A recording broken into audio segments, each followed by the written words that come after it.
2025 లేదా 26లో డిగ్రీ లేదా బీటెక్ చదివారా? సాఫ్ట్వేర్ జాబ్ కోసం ఎదురు చూస్తున్నారా? అయితే కోడ్ జ్ఞాన్ 100 డేస్ కోర్సులో చేరండి, జాబ్ సాధించండి. Hi sir, myself Ramya. Sir, actually I'm a 2025 passed out. అంటే ఇప్పుడు అందరూ అంటున్నారు లైక్ ఏఏ వస్తుంది, జాబ్స్ పోతాయి. ఫస్ట్ జాబ్ పోవాలంటే మనకి జాబ్ రావాలి కదా సార్.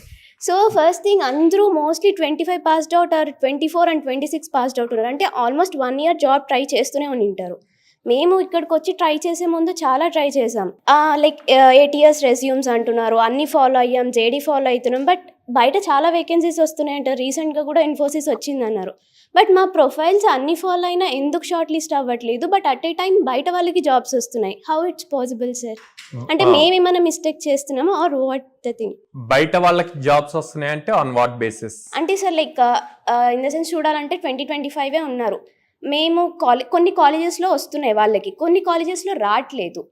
బట్ స్కిల్స్ అంటే నేను కంపేర్ చేసింది నా ఫ్రెండ్ వేరే కాలేజ్లో ఉంటే నాకన్నా స్కిల్స్ కొంచెం తక్కువ ఉన్న తనకు వచ్చి ఉంటుంది. అదే నేను అప్లై చేస్తే నా షార్ట్ లిస్ట్ కూడా అయ్యి ఉండదు. బట్ రెజ్యూమ్ కూడా బాగానే ఉంటుంది. అంటే అక్కడ జాబ్స్ వాళ్ళకి ఏమైనా రిఫరల్ బేసిస్ వస్తుందా, లేకపోతే మాకు మిస్టేక్ జరుగుతుందా? మాకు అర్థం కావట్లేదు.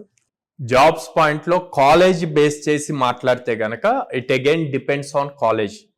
సో కాలేజ్కి ఉన్న రెప్యుటేషన్, మీరు ఏ కాలేజ్లో చదివారు, అండ్ ఆ కాలేజెస్ ఆ కంపెనీస్తో ఎలా టైఅప్ అయినాయి. ఫర్ సపోజ్ ఇన్ఫోసిస్ ఉంది, విప్రో ఉన్నాయి, ఇవి అన్ని కాలేజెస్కి వెళ్ళవు. వాటికి కొన్ని ఎంపానల్మెంట్ అని చెప్పి ఉంటుంది. వాటిల్లో మీ కాలేజ్ ఉంటేనే అవి వెళ్ళి అక్కడి నుంచి హైరింగ్ చేస్తాయి. అది ఒక పద్ధతి, కాలేజ్ లెవెల్ పద్ధతి.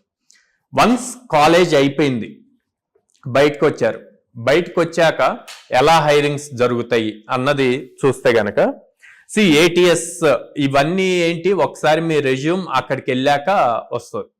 దీనికన్నా ముందు మీరు తెలుసుకోవాల్సింది, నేను ఎక్కువ అబ్జర్వ్ చేస్తుంది ఈవెన్ కోడ్9లో జరుగుతున్న మిస్టేక్స్, ప్రతి స్టూడెంట్ కామన్ గా చేస్తున్న మిస్టేక్.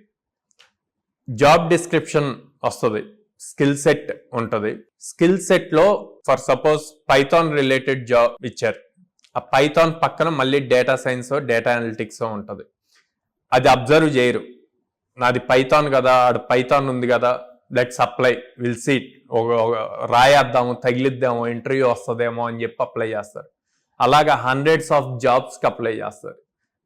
ఇంటర్వ్యూయర్కి తనకు అవసరం లేదు మీకు రెస్పాన్స్ ఇవ్వాల్సిన అవసరం, మీరు రిజెక్టెడ్, మీరు షార్ట్ లిస్ట్ అవ్వలేదు అన్న పాయింట్ తనకు అవసరం లేదు. మీరేమనుకుంటారు, ఇప్పుడు నువ్వు క్వశ్చన్ చేసినట్టే ATS స్కోర్ ఉంది నాది మంచిగా, ATS స్కోర్ దేన్ని బేస్ చేసి ఉంది అన్నది ఇంపార్టెంట్. ATS స్కోర్ దేన్ని మీరు చూసేది కామన్ ప్లాట్ఫామ్లో ATS స్కోర్, వాళ్ళు కంపెనీ వాళ్ళు చెక్ చేసేది ఆ ప్రాపర్ పర్టికులర్ జాబ్ డిస్క్రిప్షన్ ఏదైతే ఉందో దానికి ఈ ప్రొఫైల్ ఎంత ATS స్కోర్ వస్తుంది అన్నది చెక్ చేస్తారు. సో దాన్ని బేస్ చేసి ఫస్ట్ థింగ్ ఉంటుంది.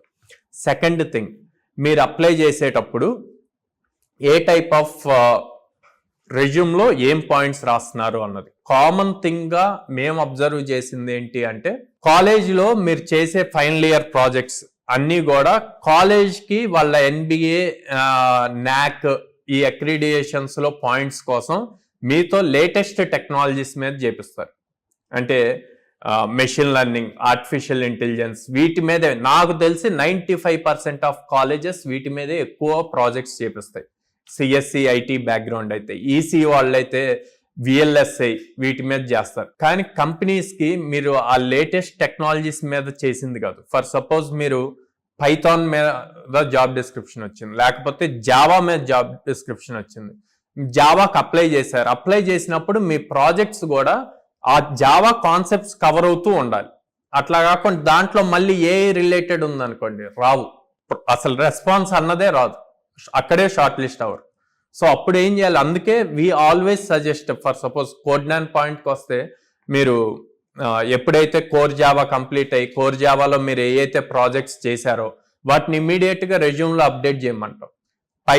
పైథాన్ కూడా అంతే, basic foundations of Python complete అయ్యి మీరు స్ట్రాంగ్గా పైథాన్లో కోడింగ్ రాయగలం అన్నప్పుడు అక్కడ చేసిన ప్రాజెక్ట్, అక్కడ స్టూడెంట్స్ మేము చెప్పేది ఫాలో అవ్వరు. అంటే ఏమనుకుంటాం, అక్కడ మేము చేయించేది చిన్న ప్రాజెక్టే, కానీ ఈ చిన్న ప్రాజెక్ట్ రెజ్యూమ్లో పెట్టాలా, ఈ చిన్న ప్రాజెక్ట్ రెజ్యూమ్లో పెడితే మాది అసలు షార్ట్ లిస్ట్ అవుతుందా అన్న మైండ్ సెట్లో ఉంటారు. పాయింట్ ఏంటంటే అక్కడ మీరు పెట్టే ప్రాజెక్ట్ చిన్నదా పెద్దదా అన్నది కాదు. మీ కాలేజీలో చెప్తారు, మీ కాలేజీ సిఆర్టీ ప్రోగ్రామ్స్లో పెద్ద ప్రాజెక్ట్స్ పెట్టాలి, ఇన్డెప్త్ ఉండాలి అట్లా. బట్ రియాలిటీకి ఒక్కసారి కాలేజ్ నుంచి బయటకు వచ్చి రియాలిటీకి వచ్చినప్పుడు మీరు పెట్టిన ప్రాజెక్ట్ చిన్నదా పెద్దదా అని చూడరు. ఇంటర్వ్యూకి జాబ్ డిస్క్రిప్షన్కి స్కిల్ సెట్ మ్యాచ్ అవుతుందా లేదా అని చూస్తారు.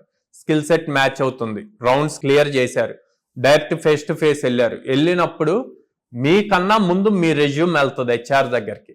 ఆ హెచ్ఆర్ ఆ రెజ్యూమ్లో ఏదైతే ఉందో అదే చూసి మిమ్మల్ని తిరిగి క్వశ్చన్స్ అడుగుతారు.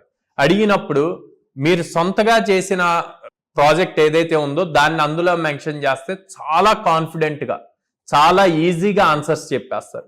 అండ్ మీ ఫేస్లో కూడా ఆ గ్లోనెస్ ఉంటుంది. అలాంటి క్వశ్చన్స్ రాగానే ఆటోమేటిక్గా మీకు తెలియకుండానే ఫేస్లో గ్లోనెస్ వస్తుంది. అదే ఎప్పుడైతే మీరు చేయని ప్రాజెక్ట్, అంటే కాలేజ్లో 4 మెంబర్స్ 5 మెంబర్స్ కలిసి ప్రాజెక్ట్ చేస్తారు, ఆ ప్రాజెక్ట్ మెన్షన్ చేసి దాని మీద క్వశ్చన్, అంటే మీరు ఇన్వాల్వ్ అవ్వని టాపిక్ మీద క్వశ్చన్ వచ్చింది అంటే మీ ఫేస్లో ఇమీడియట్ చేంజెస్ కనిపిస్తాయి, హెచ్ఆర్కి అర్థమైపోతుంది. సో అందుకే మెయిన్ రెజ్యూమ్లో ప్రతి పార్ట్ మనకి తెలిసింది అయి ఉండాలి. మన బాల్ ఎప్పుడు మన కోర్టులో ఉండాలి. హెచ్ఆర్ కోర్టుకి ఇచ్చాము అంటే ఛాన్సెస్ తక్కువ. బాల్ మీ కోర్టులో ఉండాలంటే రెజ్యూమ్లో మీరు మెన్షన్ చేసిన ప్రతి వర్డ్ మీకు తెలిసి ఉండాలి. అండ్ మీరు చెప్పే ఆన్సర్తో హెచ్ఆర్ మళ్ళీ దాని కంటిన్యూషన్ క్వశ్చన్ అడగకూడదు, అంత బెటర్ ఆన్సర్ ఇవ్వాలి. అప్పుడు మీకు ఈజీగా జాబ్స్ వస్తాయి. కంపెనీస్ నుంచి రిప్లైస్ వస్తాయా అంటే ఫస్ట్ ఈ రెజ్యూమ్ ఇంపార్టెంట్. రెజ్యూమ్ ఎంత పర్ఫెక్ట్, ఇప్పుడు మీరు చెప్పండి మీ రెజ్యూమ్లో ఉన్న ప్రతిదీ మీకు తెలుసా? డన్. ఫ్రెషర్స్ కామన్గా చేస్తున్న మిస్టేక్ అది.